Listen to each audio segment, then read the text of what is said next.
नमस्कार। आज हम पढ़ रहे हैं मुंशी प्रेमचंद्र जी की कहानी। लेखक। प्रातःकाल महाशय प्रवीण ने 20 दफ़ा उबाली हुई चाय का प्याला तैयार किया और बिना शक्कर और दूध के पी गई। यही उनका नाश्ता था। महीनों से मीठी दूधिया चाय न मिली थी। दूध और शक्कर उनके लिए जीवन के आवश्यक पदार्थों में न थे।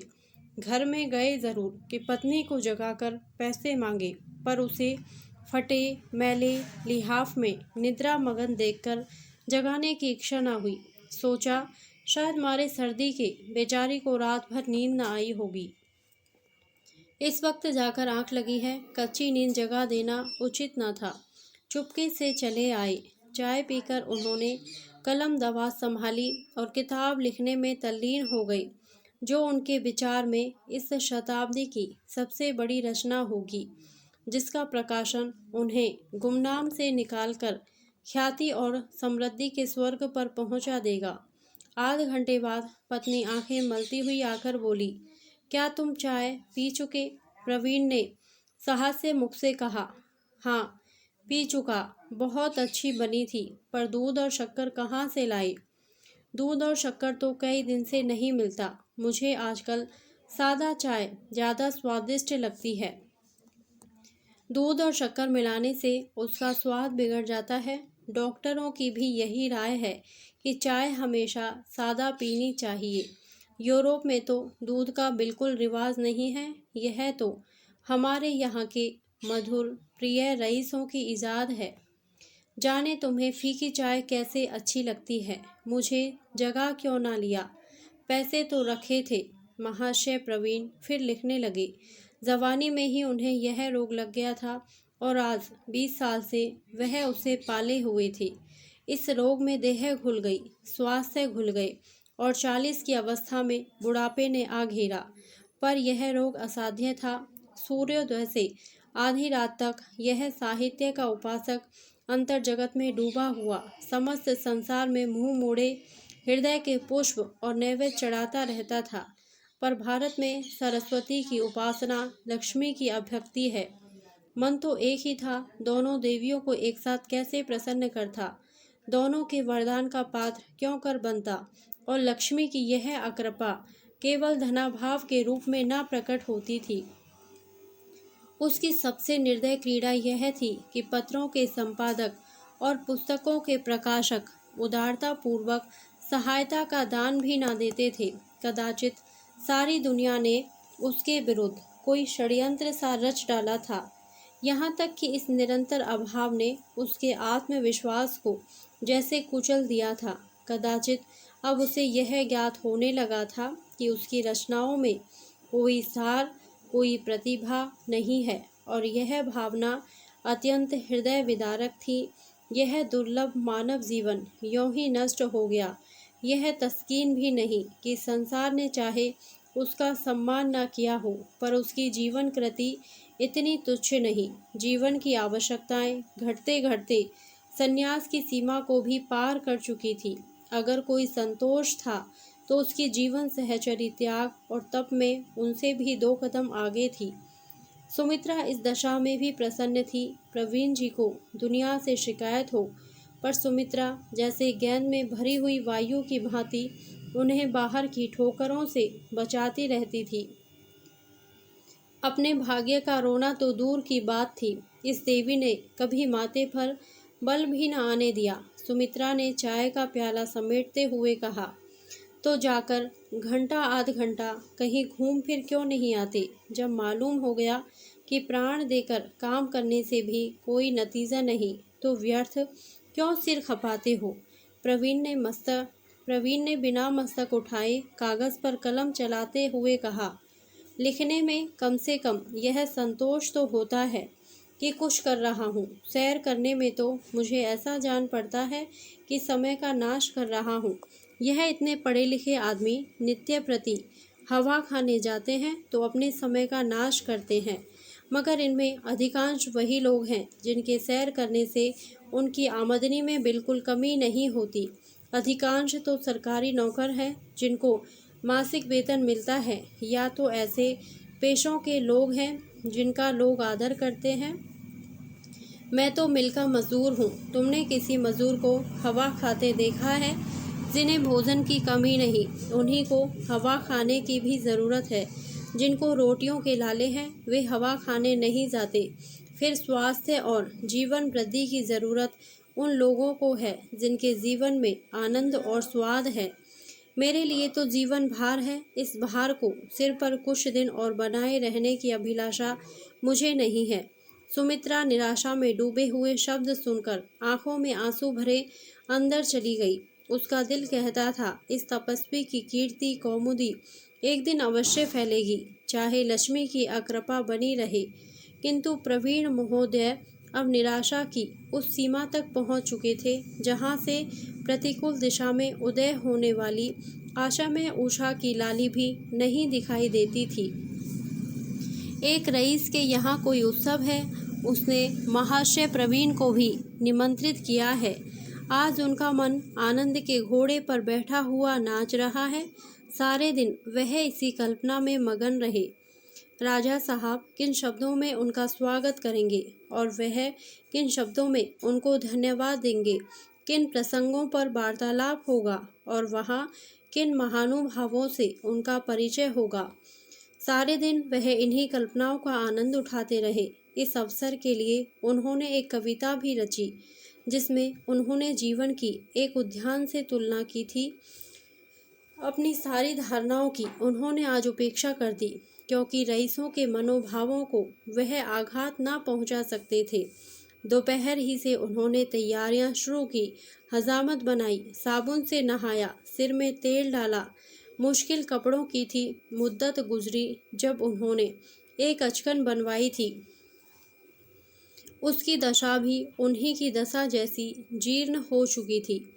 जैसा जरा सी सर्दी या गर्मी से उन्हें जुकाम या सिर दर्द हो जाता था, उसी तरह वह अचकन भी नाजुक मिजाज थी। उसे निकाला और झाड़ पोंछ कर रखा। सुमित्रा ने कहा, तुमने व्यर्थ ही यह निमंत्रण स्वीकार किया। लिख देते, मेरी तबीयत अच्छी नहीं, इन फटे हालों जाना तो और भी बुरा है। प्रवीण ने दार्शनिक गंभीरता से कहा, जिन्हें ईश्वर ने हृदय और परख दी है, वे आदमियों की पोशाक नहीं देखते, उनके गुण और चरित्र देखते हैं। आखिर कुछ बात तो है कि राजा साहब ने मुझे निमंत्रित किया। मैं कोई ओहदेदार नहीं, जमींदार नहीं, जागीरदार नहीं, ठेकेदार नहीं, केवल एक साधारण लेखक हूँ। लेखक का मूल्य उसकी रचनाएं होती हैं। इस एतबार से मुझे किसी भी लेखक से लज्जित होने का कारण नहीं है।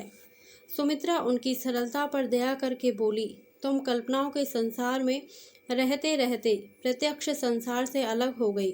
मैं कहती हूँ, राजा साहब के यहाँ लोगों की निगाह सबसे ज़्यादा कपड़ों पर ही पड़ेगी। सरलता जरूर अच्छी चीज़ है, पर इसका अर्थ यह तो नहीं कि आदमी फूहड़ बन जाए।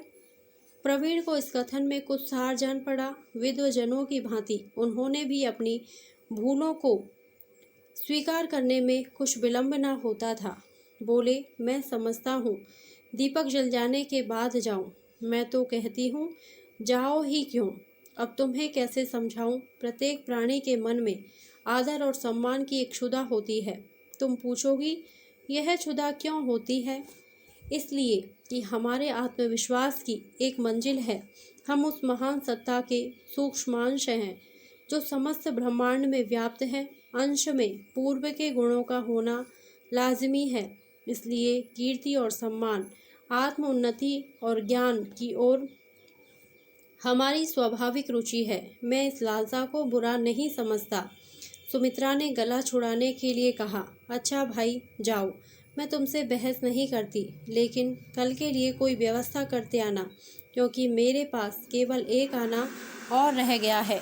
जिनसे उधार मिल सकता था उनसे ले चुकी, और जिससे लिया उसे देने की नौबत नहीं आई। मुझे तो और अब कोई उपाय नहीं सूझता। प्रवीण ने एक क्षण के बाद कहा, 2 पत्रिकाओं से मेरे लेखों के रुपए आने वाले हैं, शायद कल तक आ जाएं। और अगर कल उपवास ही करना पड़े तो क्या चिंता, हमारा धर्म है काम करना। हम काम करते हैं और तन मन से करते हैं। अगर इस पर भी हमें फाका करना पड़े तो मेरा दोष नहीं, मर ही तो जाऊंगा। हमारे जैसे लाखों आदमी रोज़ मरते हैं। संसार का काम ज्यों का त्यों चलता रहता है, फिर इसका क्या गम कि हम भूखे मर जाएंगे। मौत डरने की वस्तु नहीं। मैं तो कबीर पंथियों का कायल हूँ, जो अर्थी को गाते बजाते ले जाते हैं। मैं इससे नहीं डरता। तुम ही कहो, मैं जो कुछ करता हूँ इससे अधिक और कुछ मेरी शक्ति के बाहर है या नहीं। सारी दुनिया मीठी नींद सोती होती है और मैं कलम लिए बैठा रहता हूँ। लोग हंसी दिल लगी आमोद प्रमोद करते रहते हैं। मेरे लिए वह सब हराम है। यहाँ तक कि महीनों से हंसने की नौबत नहीं आई। होली के दिन भी मैंने तातील नहीं बनाई। बीमार भी होता हूँ तो लिखने की फिक्र सिर पर सवार रहती है। सोचो, तुम बीमार थी और मैं वैद्य के यहाँ जाने के लिए समय न पाता था। अगर दुनिया नहीं कदर करती, ना करे, इसमें दुनिया का ही नुकसान है, मेरी कोई हानि नहीं। दीपक का काम है जलना, उसका प्रकाश फैलता है या उसके सामने कोई ओट है, उसे इससे प्रयोजन नहीं। मेरा भी ऐसा कौन मित्र, परिचित या संबंधी है जिसका मैं आभारी नहीं। यहाँ तक कि अब घर से निकलते शर्म आती है। संतोष इतना ही है कि लोग मुझे बदनीयत नहीं समझते। वे मेरी कुछ अधिक मदद ना कर सके, पर उन्हें मुझसे सहानुभूति अवश्य है। मेरी खुशी के लिए इतना ही काफ़ी है कि आज वह अवसर तो आया कि एक रईस ने मेरा सम्मान किया। फिर सहसा उन पर एक नशा सा छा गया। गर्व से बोले, नहीं, मैं अब रात को न जाऊंगा। मेरी गरीबी अब रुसवाई की हद तक पहुंच चुकी है। उस पर पर्दा डालना व्यर्थ है। मैं इसी वक्त जाऊंगा जिसे रईस और राजे आमंत्रित करें। वह कोई ऐसा वैसा आदमी नहीं हो सकता। राजा साहब साधारण रईस नहीं है। वह इस नगर के ही नहीं, भारत के विख्यात रईसों में है। अगर अब भी मुझे कोई नीचा समझे तो वह खुद नीचा है। संध्या का समय है। प्रवीण जी अपनी फटी पुरानी अचकन और सड़े हुए जूते और बेढंगी सी टोपी पहने घर से निकले। खामा कहाँ बांगड़ू उचक्के से मालूम होते थे। डील डॉल और चेहरे मोहरे के आदमी होते तो इस ठाट में भी एक शान होती। स्थूलता स्वयं रौब डालने वाली वस्तु है, पर साहित्य सेवा और स्थूलता में विरोध है। अगर कोई साहित्य सेवी मोटा ताज़ा डबल आदमी है तो समझ लो उसमें माधुर्य नहीं, लोच नहीं, हृदय नहीं। दीपक का काम है लजना। दीपक वही लबालब भरा होगा जो जला ना हो। फिर भी आप पकड़े जाते हैं। एक एक अंग से गर्व टपक रहा है। यों घर से निकलकर वह दुकानदारों से आंखें चुराते गलियों से निकल जाते थे, पर आज वह गर्दन उठाई उनके सामने से जा रहे हैं। आज वह उनके तकाज़ों का दंदा शिकन जवाब देने को तैयार थे। पर संध्या का समय है। हर एक दुकान पर ग्राहक बैठे हुए हैं। कोई उनकी तरफ नहीं देखता। जिस रकम को वह अपनी हीनावस्था में दुर्विचार समझते हैं, वह दुकानदारों की निगाह में इतनी जोखिम ना थी कि एक जाने पहचाने आदमी को सा बाजार टोकते, विशेषकर जब वह आज किसी से मिलने जाते हुए मालूम होते थे। प्रवीण ने एक बार सरे बाजार का चक्कर लगाया, पर जी ना भरा। तब दूसरा चक्कर लगाया, पर वह भी निष्फल। तब वह खुद हाफिज समद की दुकान पर जाकर खड़े हो गए। हाफिज जी बिसाते का कारोबार करते थे। बहुत दिन हुए प्रवीण इस दुकान से एक छतरी ले गए थे और अभी तक दाम न चुका सके थे। प्रवीण को देखकर बोले, महाशय जी, अभी तक छतरी के दाम नहीं मिले। ऐसे 150 ग्राहक मिल जाएं तो दिवाला ही हो जाए। अब तो बहुत दिन हुए। प्रवीण की बाछें खिल गई। दिली मुराद पूरी हुई। बोले, मैं भूला नहीं हूँ हाफिज जी। इन दिनों काम इतना ज़्यादा है कि घर से निकलना मुश्किल था। रुपए तो नहीं हाथ आते, पर आपकी दुआ से कदर शिनासों की कमी नहीं। 2-4 आदमी घेरे ही रहते हैं। इस वक्त भी राजा साहब अजी वही जो नुक्कड़ वाले बंगले में रहते हैं, उन्हीं के यहाँ जा रहा हूँ। दावत है। रोज ऐसा कोई ना कोई मौका आता ही रहता है। हाफिज समद प्रभावित होकर बोला, अच्छा, आज राजा साहब के यहाँ तशरीफ़ ले जा रहे हैं। ठीक है, आप जैसे बाग मालों की कदर रईस ही कर सकते हैं और कौन करेगा। सुभान अल्लाह, आप इस ज़माने में यकता हैं। अगर कोई मौका हाथ आ जाए तो गरीबों को ना भूल जाइएगा। राजा साहब की अगर इधर निगाह हो जाए तो फिर क्या पूछना। एक पूरा विसाता तो उन्हीं के लिए चाहिए। 2.5-3 लाख सालाना की आमदनी है। प्रवीण को 2.5-3 लाख कुछ तुच्छ जान पड़े। जवानी जमा खर्च है तो 10-20 लाख कहने से क्या हानि। बोले 2.5-3 लाख, आप तो उन्हें गालियां देते हैं। उनकी आमदनी 10 लाख से कम नहीं। एक साहब का अंदाज तो 20 लाख का है। इलाका है, मकानात है, दुकानें हैं, ठीका है, अमानती रुपये हैं और फिर सबसे बड़ी सरकार बहादुर की निगाह है। हाफिज ने बड़ी नम्रता से कहा, यह दुकान आपकी है जनाब, बस इतनी ही अर्ज़ है। अरे मुरादी, जरा 2 पैसे के अच्छे से पान बना कर ला, आपके लिए। आइए 2 मिनट बैठिए, कोई चीज़ पसंद हो तो दिखाऊं, आपसे तो घर का वास्ता है। प्रवीण ने पान खाते हुए कहा, इस वक्त तो मुआफ़ रखिए, वहाँ देर होगी, फिर कभी हाजिर होऊंगा। यहाँ से उठकर वह एक कपड़े वाले की दुकान के सामने रुके। मनोहर दास नाम था। इन्हें खड़े देखकर आंखें उठाई।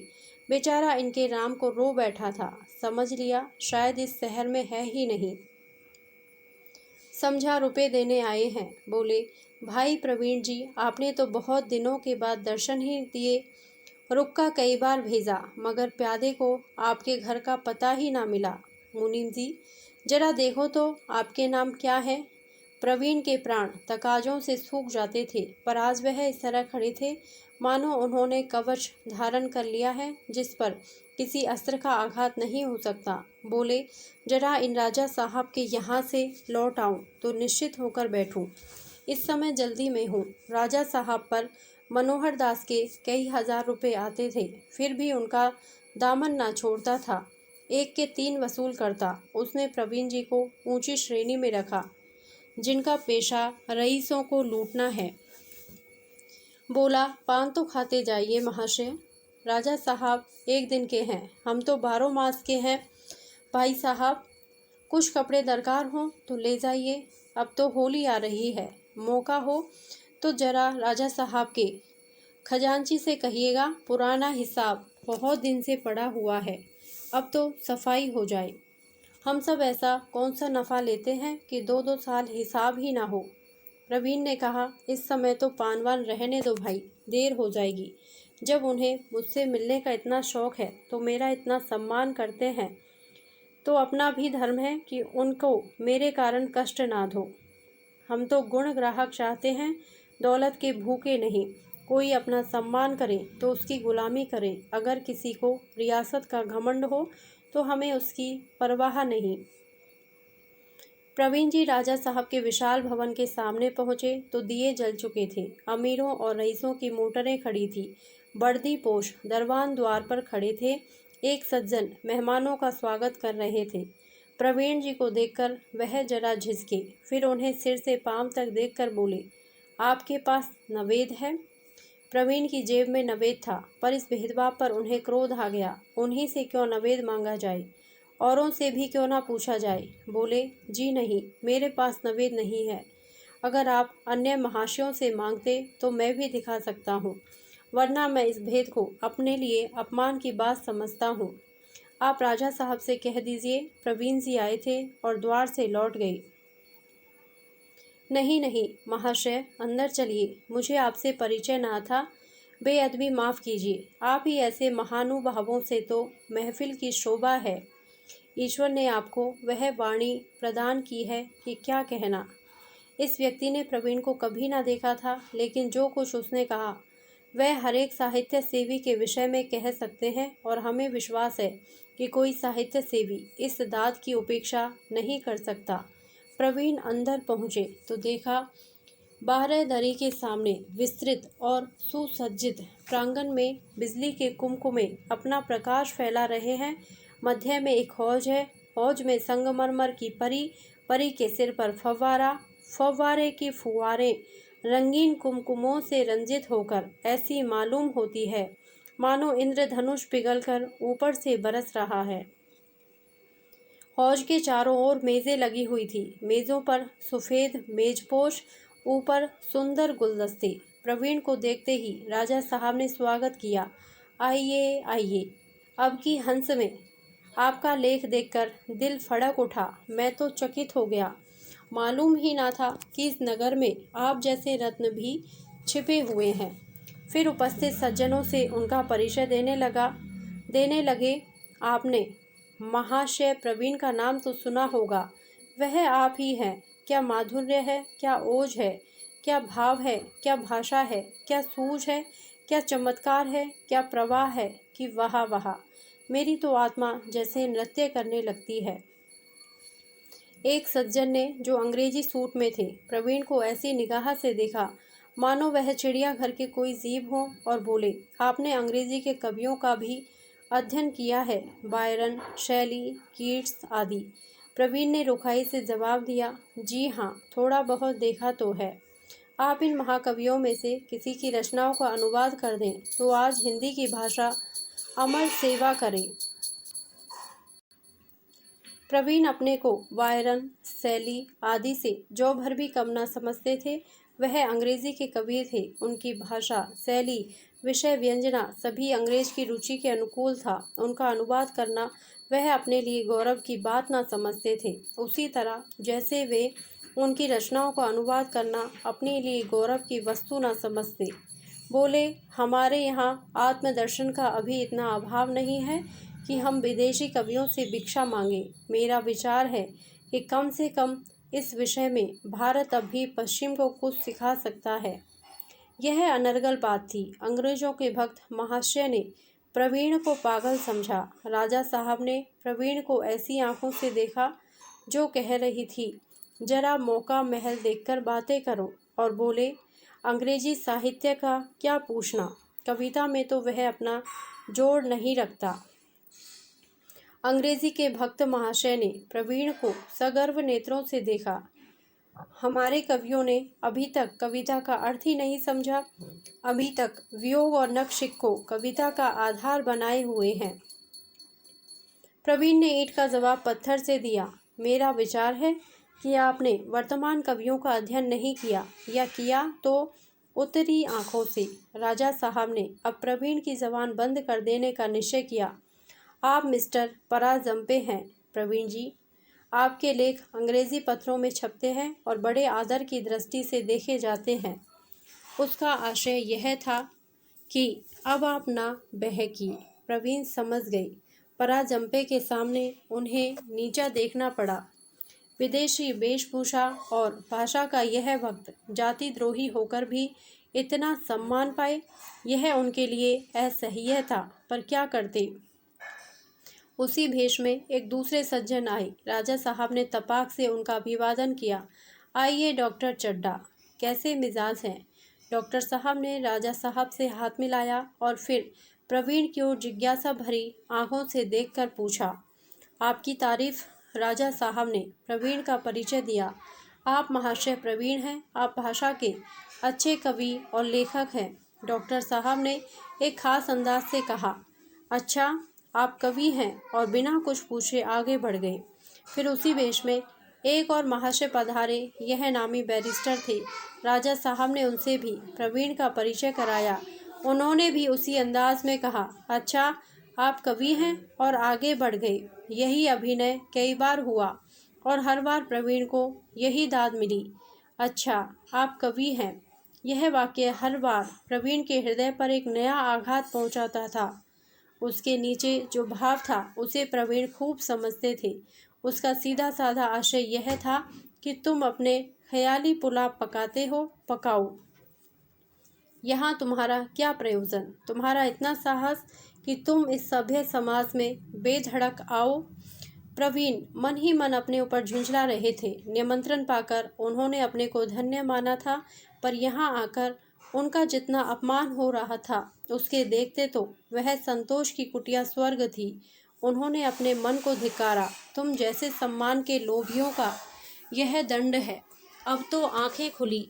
तुम कितने सम्मान के पात्र हो। तुम इस स्वार्थ में संसार में किसी के काम नहीं आ सकते। वकील, बैरिस्टर तुम्हारा सम्मान क्यों करे।